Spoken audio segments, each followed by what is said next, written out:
Okay, shall we start? So, welcome back. So we're done with the introduction of your cardiac abnormalities. I even gave you the outline of our topic, correct? So we will begin with the disturbances. One there is your congestive heart failure. But before we will talk about congestive heart failure, there are some terminologies that you need to understand.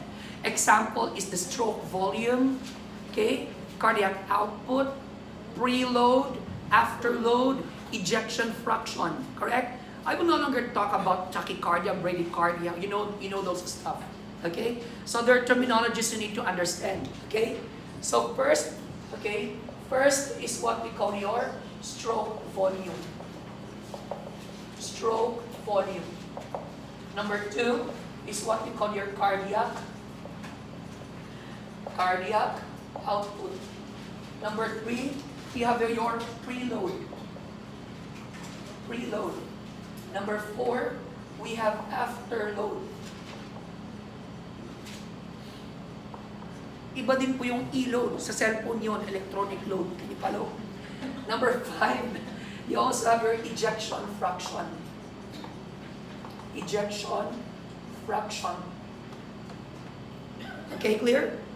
Clear? Okay, let's begin. What is stroke volume? Stroke volume is the amount of blood ejected in every beat. Okay? Amount of blood ejected by the heart every beat. Okay? Amount of blood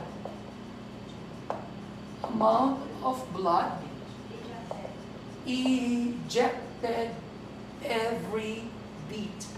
That is your stroke volume. And the average stroke volume is 70 ml. Okay? The average is 70 ml per beat. Ibig sabihin, if your heart beats twice only, what is the stroke volume? 140 ml. Kasi every time the heart beats, ang pinapalabas is 70 ml. Did you get that? That's the average stroke volume. The amount of blood ejected every beat. Now, what about cardiac output? Cardiac output is the amount of blood ejected in 1 minute. Okay? Amount of blood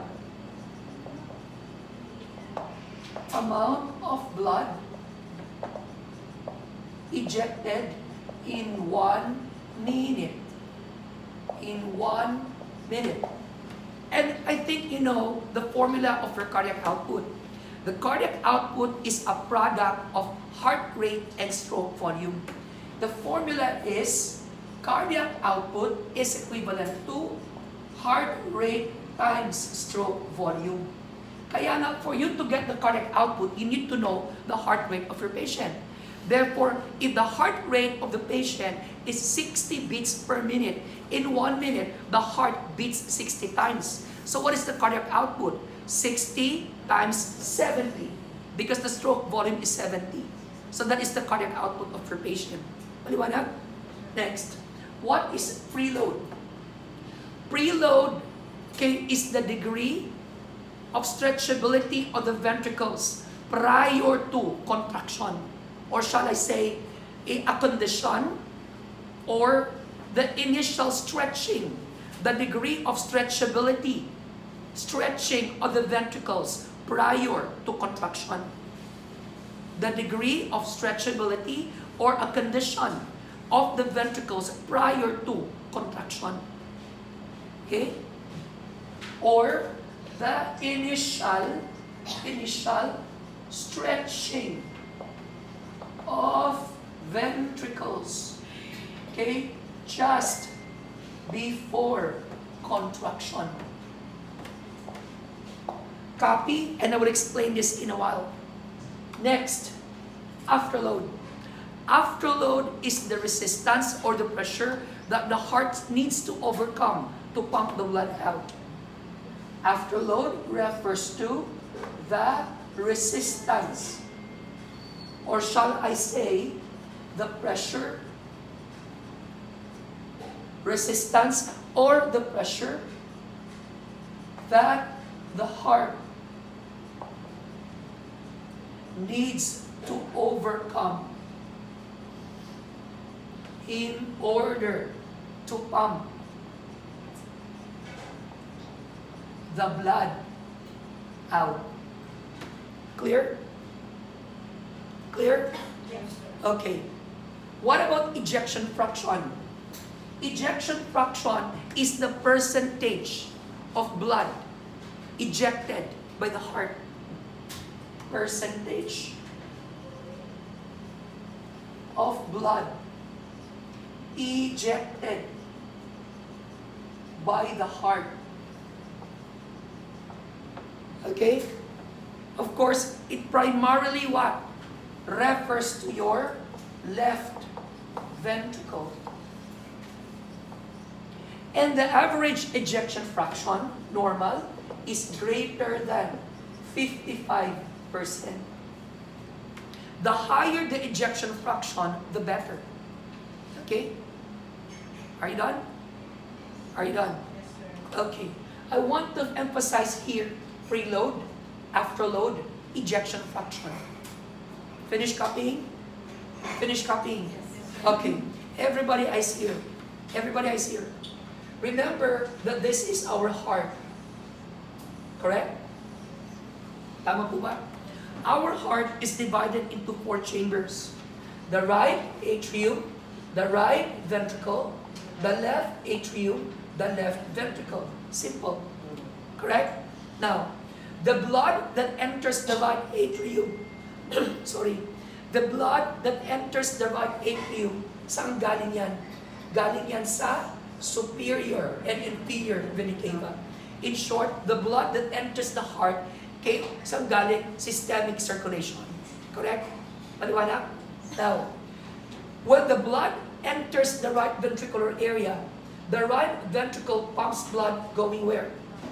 Correct. Going to your lungs. Pulmonary area. Can you follow? Dito muna tayo na side, ha? Dito muna tayo na side. Now, I said, when the right atrium contracts, nabanggit ko to sa inyo, sa contraction and conduction system, when the right atrium contracts, it will squeeze the blood, and that blood enters the right ventricle. Correct? When that blood fills the right ventricle now stretches. Did you get that?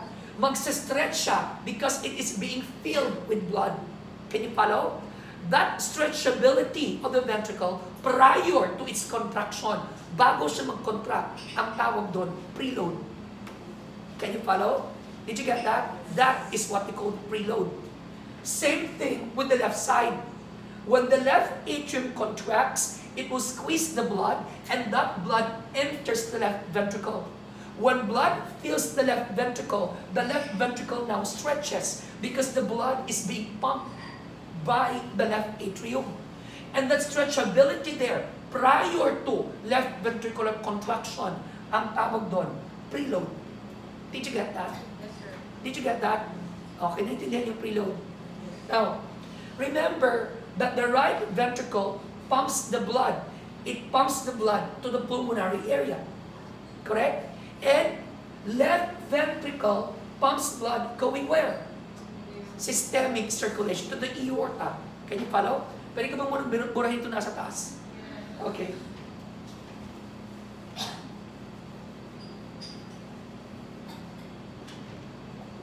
The left ventricle pumps the blood going to your systemic circulation. Correct? Now, the right ventricle pumps the blood to the pulmonary area. Yung pulmonary area, may pressure din dun sa loob. Did you get that? What is the pressure in the pulmonary area that the right ventricle needs to overcome? The pressure there is about 20 millimeters mercury. Can you follow? Now, in cases of pulmonary hypertension, when the pressure in the pulmonary is so high, okay, the pressure in the pulmonary is so high, maybe because of what we call underlying pulmonary problem, just like what we call bronchitis. Remember I said, COPD, bronchitis, there's pulmonary vasoconstriction. Am I right? Ibig sabihin, itong 20 millimeters mercury, ito yung pressure na dapat i-overcome ng right ventricle. Kasi if the right ventricle now will pump the blood and the pressure exerted during pumping is only 10 millimeters mercury, do you think may palabas ng right ventricle yung blood papunta sa lungs? No, because the pressure in the lungs is 20. Kanyang 10 lang. So dapat ang gagawin ng right ventricle, i-overcome niya yung pressure. The pressure there must be more than 20. That is what we call afterload. Afterload is the resistance or the pressure that the heart needs to overcome to pump the blood out. Did you get that? The higher the pressure in the lungs, the more it increases the afterload of the heart to pump the blood out. Did you get that? So taking into consideration COPD, if there is pulmonary vasoconstriction, when the blood vessels in the pulmonary are constricted, the afterload of the resistance increases because of the narrowing of the vessel. So as a result, when the afterload increases, it increases the workload of the right ventricle. The right ventricle needs to pump harder than the usual force, than the usual workload. Remember the rule in your anatomy. Any part sa katawan ng tao na parating ginagamit, lumalaki. Correct? At any part sa katawan ng tao na hindi ginagamit, lumiliit. Make sense? Ibig mo nasa isip nyo. Okay? Pag parating ginagamit, lumalaki, it can result to hypertrophy. At pag hindi ginagamit, lumiliit, it causes atrophy. One good example there is if you have fracture. Diba? Kung may fracture ka, nilalagyan natin ng cast, i-immobilize natin. So pag hindi mo ginagalaw yung area kasi may fracture, lumiliit siya. It will atrophy. Ang tawag doon, disuse atrophy. Nag-atrophy kasi hindi ginagamit. But eventually, it will go back to its normal size when you work out, when you use it. After healing process, syempre. Did you get that? Same thing here. Ibig sabihin, when the afterload increases, it increases the workload of the heart. Can you follow? And eventually, it causes enlargement. Anong sinabi ko sa inyo? What do you call that condition na lumalaki ang right ventricle? Kasi may problema sa baga. Sabi natin, yun ay cor pulmonale. Correct? What is cor pulmonale? Enlargement of the right ventricle due to pulmonary problem. Kaya nga, the best management for cor pulmonale is to treat pulmonary problem. Can you follow? That is why, pag nakita nyo sa chest x-ray ng pasyente, nakita nyo sa 2D echo, nakita nyo sa ECG, there is enlargement of the right ventricle. Suspect pulmonary problem. Ask your patient, are you a smoker? Why? Smoking is a risk factor for COPD. Can you follow? Next. Sir, what about left ventricle? The left ventricle pumps the blood to your systemic area. Can you follow? Same. Kung may pressure in the pulmonary area, may pressure din sa systemic area. What is that pressure that the left ventricle needs to overcome? The pressure there is about 80 millimeters mercury. Question, is this your diastolic BP? Yes, this is your diastolic pressure. Remember, BP average is 120 over 80. 120 is the systolic, 80 is the diastolic, the resting somehow. Am I right? That is why this is the pressure that the left ventricle needs to overcome. You try to figure out, if a patient is hypertensive, if there is persistent elevation in the blood pressure, let's say the blood pressure of the patient is 160 over 100, the resting, the diastolic is 100. That's very high. That is the pressure that the left ventricle needs to overcome. Therefore, it increases the workload of the left ventricle. And eventually, that will lead to left ventricular hypertrophy. Did you get that? Kaya nga, if a patient is hypertensive, we need to emphasize nurses to patient that patient needs to take religiously the antihypertensive maintenance drug. This will prevent cardiomegaly. At nabanggit ko na sa inyo, if a patient takes the antihypertensive maintenance regularly, it prolongs the life of her patient. It prevents enlargement of the heart. Therefore, we can say that the afterload of the right ventricle depends on the pulmonary area. The afterload of the left ventricle depends on the systemic area. Did you get that? Maliwanag ba? Maliwanag. Now, here's the situation. When afterload increases, will that increase the workload of the heart? Yes or no? Yes. When workload of the heart increases, will that increase oxygen demand? Yes, because as workload increases, myocardial demand, oxygen demand also increases. Am I right?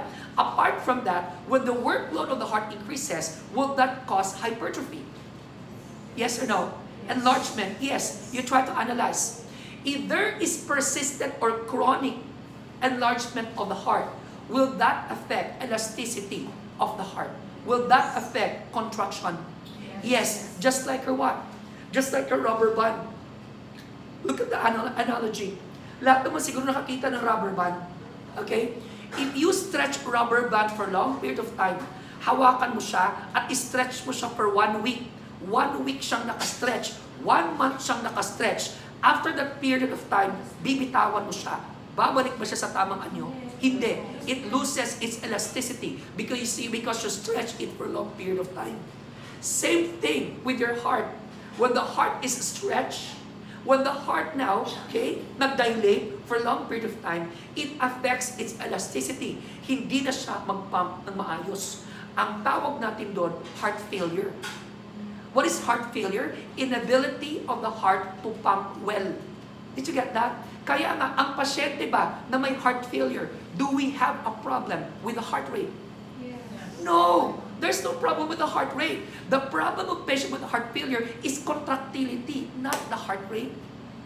Can you follow? That is why if you notice, in treating patient with heart failure, the goal is to increase the force of contraction without increasing the heart rate. Because there is no problem with the heart rate. The problem with the heart failure is contractility.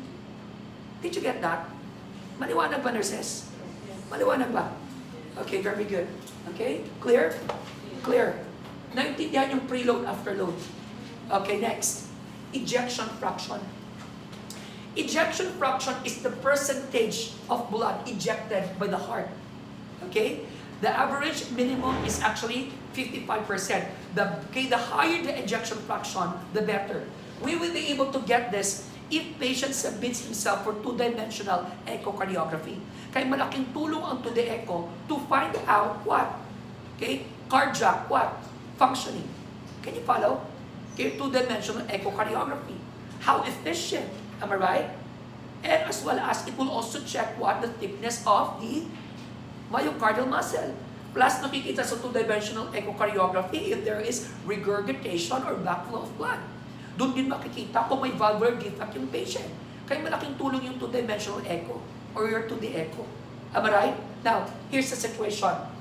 If this is your heart and the heart inside has blood in it, when heart contracts, ilalabas ba lahat ng blood, ng heart yung blood sa loob or hindi? Hindi niya ilalabas lahat.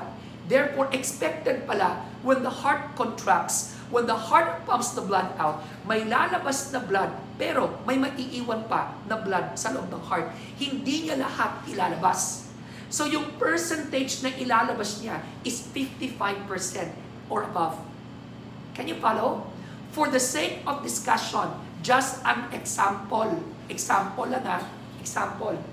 If inside your heart, the volume of blood is 100 ml, ilang percent ang ilalabas niya? 55%. So ilang ml ang ilalabas niya? 55 ml. Am I right? So may naiwan pa sa loob ng 45 ml. Ibig sabihin, if the ejection fraction is higher, the better. Because the higher the ejection fraction, less blood stays inside the heart. Decrease ang risk of congestion. Did you get that? Because the lower the ejection fraction, that would mean problem with contractility of the heart. Did you get that? Maliwanag ba? Are you with me? So making sure that the ejection fraction of your patient is greater than 55%. Okay? The higher, the better. Maliwanag? Maliwanag ba? Are you with me? Question so far. Naintindihan yung mga terminologies na yun? Okay, good. Now let's proceed. Kanino mabura? Yes, sir. Grabe, may pictorial talaga.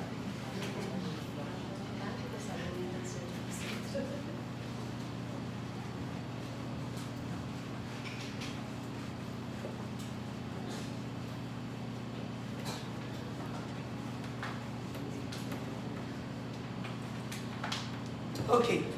One condition you need to remember is your CHF. Okay? What is CHF? CHF stands for congestive heart failure. Congestive heart failure. So what is congestive heart failure? Congestive heart failure refers to inability of the heart to pump well.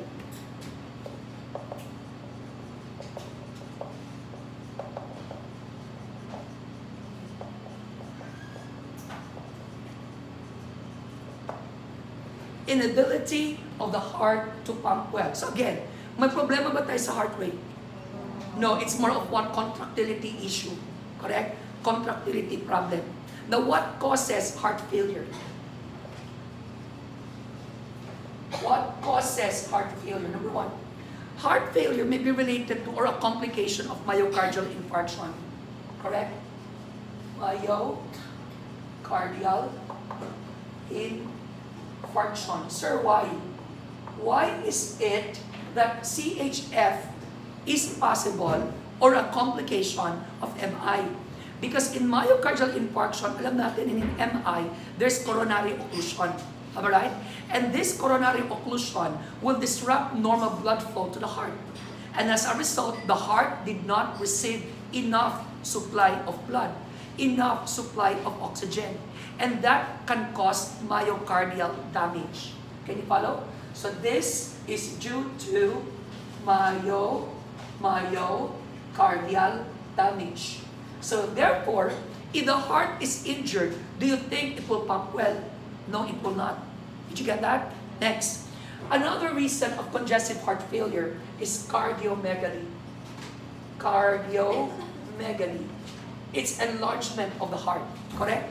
Enlargement of the heart. Nabanggit ko na yan sa inyo. When the heart here increases its size, okay, for a long period of time, it loses its elasticity. Okay? So what are those factors that can cause cardiomegaly? Cardiomegaly may be related to what? Sabi na natin, COPD. One good example is what they call your bronchitis. Correct? By the way, COPD is an old name.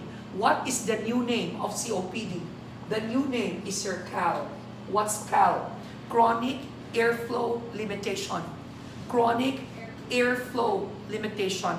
Others, chronic airway limitation. Pareho lang yun. Chronic airflow, chronic airway limitation. One good example here is your bronchitis. Correct?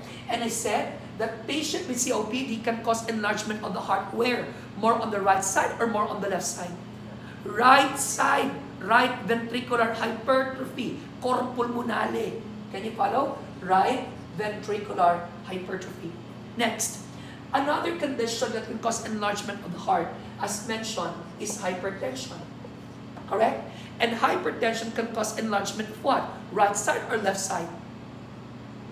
Left side, correct. It's more on left ventricular hypertrophy. Correct? Aside from these conditions, there are also other problems that can cause cardiomegaly. Example, sir, patient with congenital heart defects. Patient with what? Okay? Patient with, of course, infection sa heart. It can cause enlargement of the heart. Can you follow? Hello? Next. Another condition or cause of congestive heart failure, number 3, is what we call cardiomyopathy. Cardiomyopathy. Cardiomyopathy. What is cardiomyopathy? Cardio, heart, myo, muscle, pathy, damage or injury. So when you say cardiomyopathy, there's an injury in the heart muscle. So it is actually a condition that is said to be idiopathic. Can you follow? Idiopathic. Na kung saan nanghihina ang heart ng patient. Can you follow? Nanghihina ang heart ng patient. Are you with me? Nanghihina ang heart ng patient. Ito po yung rason kung bakit namatay si Aga Mulak. Aga Mulak, yung sa movie na All My Life. Napanood niyo yun? Kung makapag-react kayo, akala niyo totoo. Yung sa movie na All My Life, nakasama sa Christine Hermosa. Naalala niyo yun? See? O yun. Can you follow? Cardiomyopathy. Clear? But anyway, mamangit ko lang. Alam niyo ba, pag ikaw heartbroken, iniwan ka ng boyfriend mo, iniwan ka ng girlfriend mo, okay, you're very depressed, it can cause cardiomyopathy. Yes, ano ang tawag sa cardiac condition na yon? Ang tawag doon ay takot-subo syndrome. At ayaw niyong maniwala, nakatingin lang kayo sa akin. Okay, you call that a broken heart cardiomyopathy or takot-subo syndrome. You can search that sa internet if you want to. That is your broken heart syndrome or broken heart cardiomyopathy or your takot-subo syndrome. The manifestation here is just like you're having a heart attack, but it's not fatal. Can you follow? So huwag niyong gamitin yung dahilan pag nasa trabaho ka. I want to be absent now because I am not feeling well. Anong problema mo? Takot-subo syndrome. Okay? Broken heart syndrome. Naintindihan? Anyway, naintindihan ito? Are you with me? Okay, now let's proceed. Now, patient with there are okay, these are common conditions, okay? Now, when I say congestive heart failure, take note, there are two common types of congestive heart failure. What are the two types of congestive heart failure? Ano po yun? Right-sided congestive heart failure and left-sided congestive heart failure. Clear? Clear? Okay. Highlight in your examination. Ano po ang presentations ng pasyente may right-sided heart failure? Systemic congestion or pulmonary congestion? Yun na. Right-sided, systemic or pulmonary congestion? Ano po? Very good, bagsak sa NCLEX. Systemic congestion. Okay? Systemic congestion. Systemic congestion. Ano naman ang presentation ng left-sided heart failure? What? Pulmonary congestion. Pulmonary manifestations. Can you follow? Okay, copy and I will explain. Bakit ang right-sided systemic? Bakit ang left-sided pulmonary?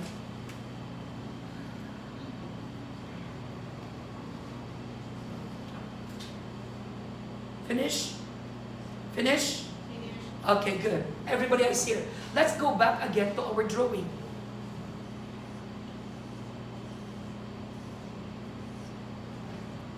Familiar? Okay, good.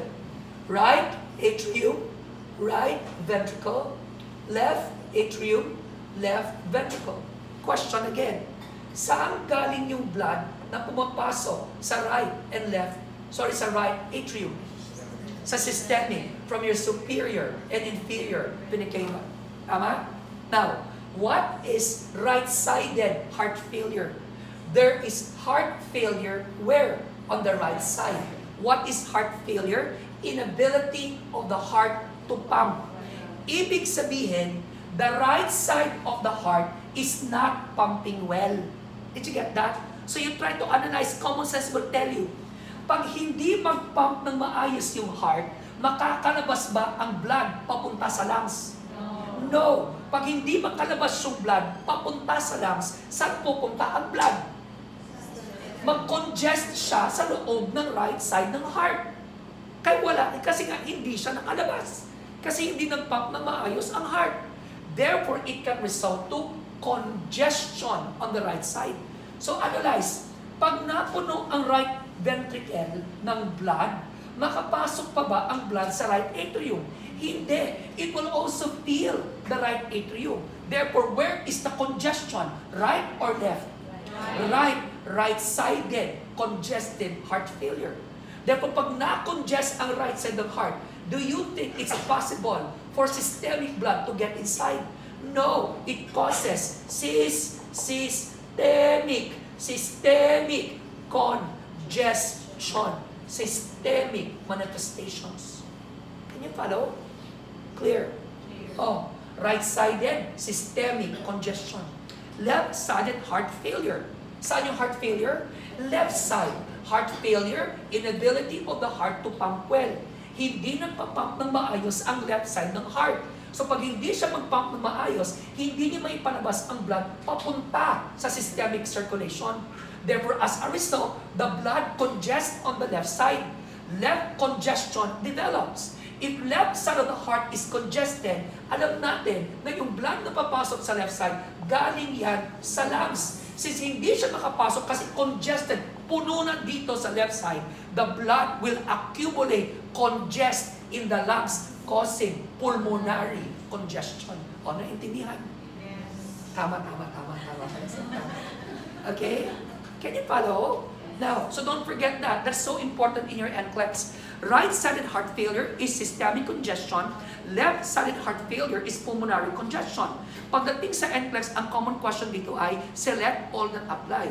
What are signs and symptoms of right-sided heart failure? Signs and symptoms of your, other side of heart failure. Can you follow? So ang gagawin ko ay ilalagay natin sa table. Signs and symptoms of right, signs and symptoms of left-sided heart failure. Can we do that? Yes. Are you done copying? Yes. Pwede ko nang mabura. Yes. Good.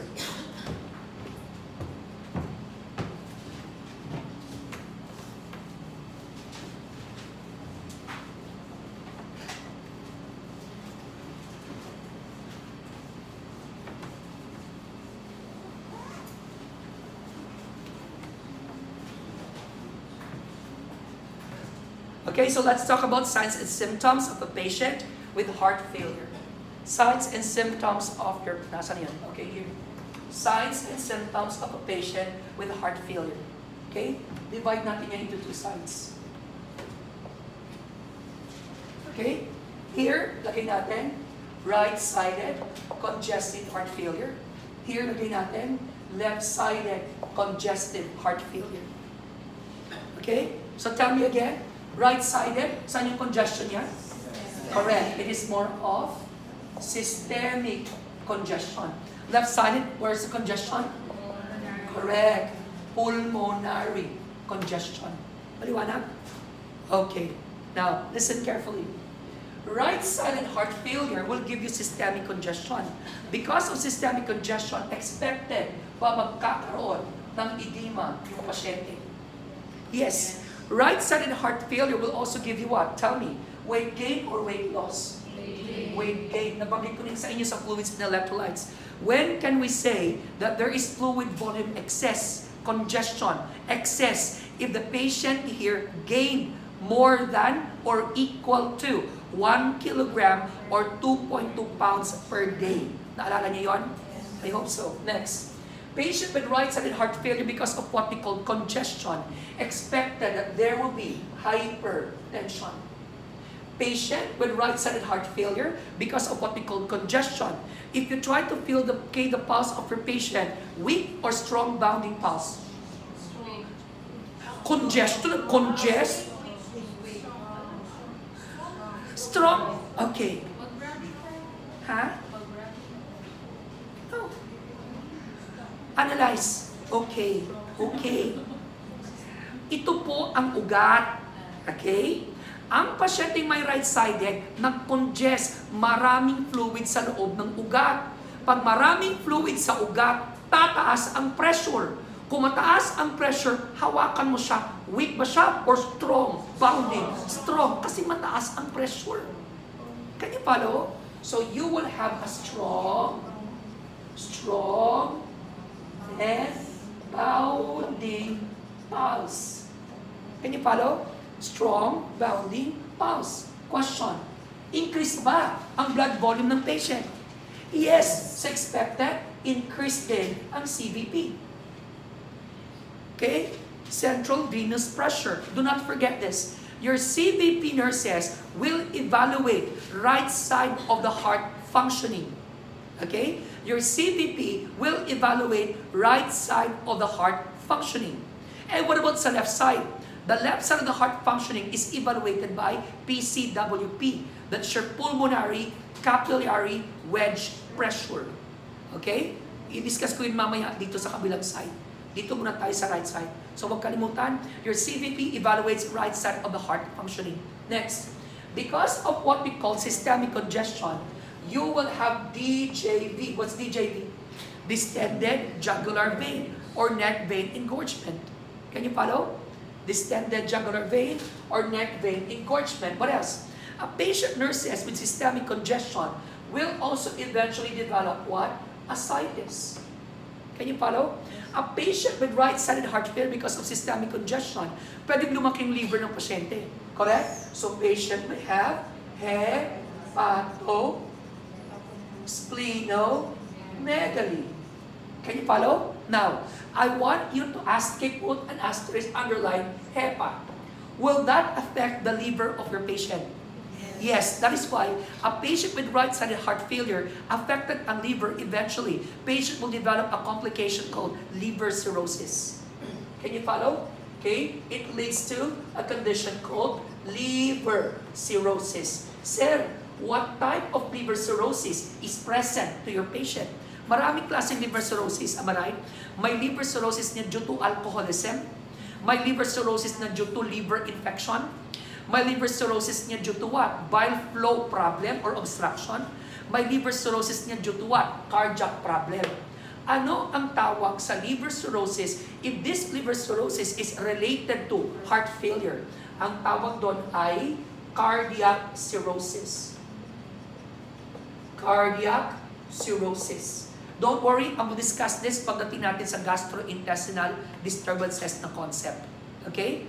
But among the types of liver cirrhosis, the most common type of liver cirrhosis is a liver cirrhosis attributed to alcoholism. Ang tawag doon ay Leydig cirrhosis. Have you heard of that? Leydig cirrhosis. If the type of liver cirrhosis is due to viral infection sa liver, just like your hepatitis, it can cause liver cirrhosis. Ang tawag doon ay post-necrotic cirrhosis. So post-necrotic cirrhosis is a type of liver cirrhosis common due to what? Hepatitis. Pag ang liver cirrhosis naman ay due to bile flow obstruction, ang tawag doon ay biliary cirrhosis. Can you follow? So you have your cardiac cirrhosis, Leydig cirrhosis, biliary cirrhosis, and post-necrotic cirrhosis.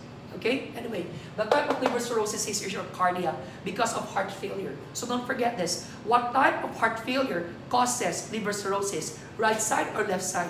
Right-sided heart failure because of what? Systemic congestion. Maliwanag? Yes, sir. Maliwanag ba? So don't forget here, right-sided systemic congestion. What is the pulse of your patient description? Strong pounding. Is your patient hyper or hypotensive? Hypertension is present. Can you follow? Can you follow? Yes. Okay, sir, because of systemic congestion, pwede din bang tumaas ang ICP ng pasyente? Pwede rin. Can you follow? Because of congestion. Okay? What about on the other side, left-sided heart failure? Left-sided, as mentioned, there is pulmonary congestion. Because of pulmonary congestion, don't forget, patient now will have cough. Ubo-ubo yung pasyente. Okay? Do not forget, nurses, that cough is a cardinal sign of pulmonary problem. Ibig sabihin, kung cardinal sign siya ng pulmonary problem, lahat ng pasyente natin na may problema sa baga, inuubo yan. Okay? Lahat na may problema sa baga, inuubo. Next, patient nurses with left-sided heart failure. Of course, pwede yung pasyente magkaroon ng increase sputum production. What else? Left-sided heart failure. Patient will also have what? Pink and frothy sputum. Pwede din ba ang pasyente magkaroon ng hemoptysis? Yes. Ang pasyente ba natin na may pulmonary congestion, mahirapang huminga? Will there be dyspnea? Yes. Lumalabas ang dyspnea. Okay? Sir, lumalabas na yung lahat na dyspnea posible. Kaya still remember the different types of dyspnea. Ba't tinatawag tayo? Anong klaseng dyspnea? Lumalabas lang pag may increased activity.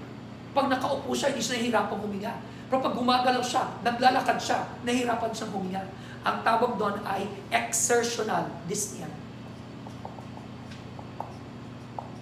Exertional dyspnea. So this is a type of dyspnea attributed to physical exertion. So pag may ginagawa yung pasyente, doon lang lumalabas na nahihirapan siyang huminga. Pero pag rested, nakaupo siya, walang difficulty of breathing. Okay? Another type of dyspnea is what we call orthopnea. Orthopnea. Orthopnea is a type of dyspnea related to what? Positioning. Kung ang pasyente mo naka-flat on bed, nakahiga, flat on bed, nahihirapang huminga. Feeling niya, nalulunod siya. Can you follow? Gusto niya, pag nakahiga, ang daming unan sa head part. Kumbaga, para na siyang nakaupo. Can you follow? Kaya be careful if you have a patient or relative na hindi nakakatulog na isa lang ang unan. Gusto nila ang daming unan sa head part. Kasi pag isang unan lang or walang unan flat on bed, nahihirapan silang huminga. It's a sign of congestion. Can you follow? Next. Another type of dyspnea is what we call, kung meron kang exertional, may orthopnea, meron pang isa, paroxysmal nocturnal dyspnea. Paroxysmal nocturnal dyspnea. Okay, look. There is a word, nocturnal. So, kailan siya lumalabas?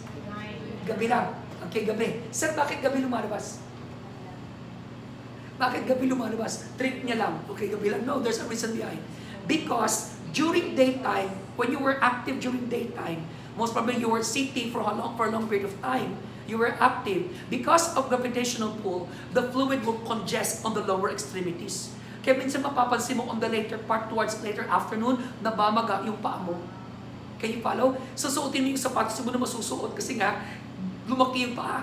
Ngayon, pag matulog ka pag gabi, nakahiga ka, because of gravitational pull, yung fluid na nag-congest sa paa mo, pupunta naman ngayon sa baga. So, mahihirapan ka namang huminga. Did you get that? So, that is what we call paroxysmal nocturnal. Can you follow? Maliwanag ba? Next. Another manifestation of your patient. Okay? Another manifestation of your patient. A patient with left-sided heart failure will have hypoxia.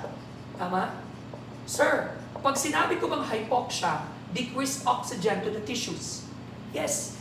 Kaya nga, because of decreased oxygen to the tissues, patient with hypoxia becomes what? Restless. So, pwede siya magkaroon ng restlessness.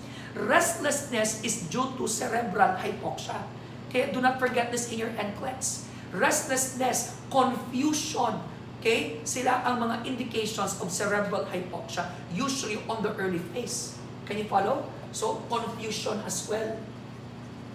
What else? Okay, weakness is also, okay, presentation of hypoxia.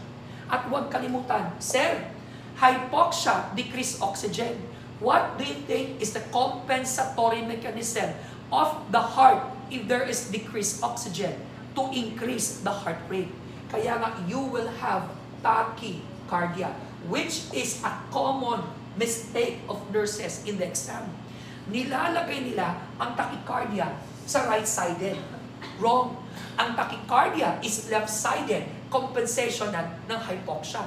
Ang sa right-sided is strong bounding pulse. Remember, magkaiba ang strong bounding sa tachycardia.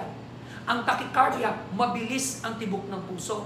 Ang strong bounding, malakas. Did you get that? Remember, magkaiba ang malakas sa mabilis. Can you follow? Are you with me? Are you with me? Next. Because of pulmonary congestion, okay, there will be elevation in your PCWP. What is PCWP? Pulmonary capillary wedge pressure. Remember, I said that the pulmonary capillary wedge pressure, okay, will evaluate what the left side of the heart's functioning. The right-sided heart, okay, right side of the heart is evaluated by your CVP. Can you follow? Now, itong pulmonary capillary wedge pressure, ito po yung nurses na pressure that uses Swan-Ganz catheter. Okay, anyway, later on, ipapakita ko yan sa inyo sa diagnostic test. Maliwanag ba? Clear? Clear? Okay, good. Next. A patient nurses with left-sided heart failure will also manifest what? Abnormal breath sounds. Why? Because of congestion. So if you have abnormal breath sounds because of congestion, you may hear what? Crackles. Am I right? Okay? Mga abnormal breath sounds. These abnormal breath sounds are also called adventitious breath sounds. Okay? So don't forget this. Adventitious breath sounds, pareho lang yan ng mga abnormal breath sounds. So example dito ng mga adventitious, you have their crackles, wheezes, bronchi, growls. Those are abnormal breath sounds. Okay? We will discuss that pagdating natin sa respiratory topic. Doon ko ituturo sa inyo how to identify crackles, how to identify, wheezes, how to identify vesicular breath sound, bronchial breath sound, and broncho-vesicular breath sound.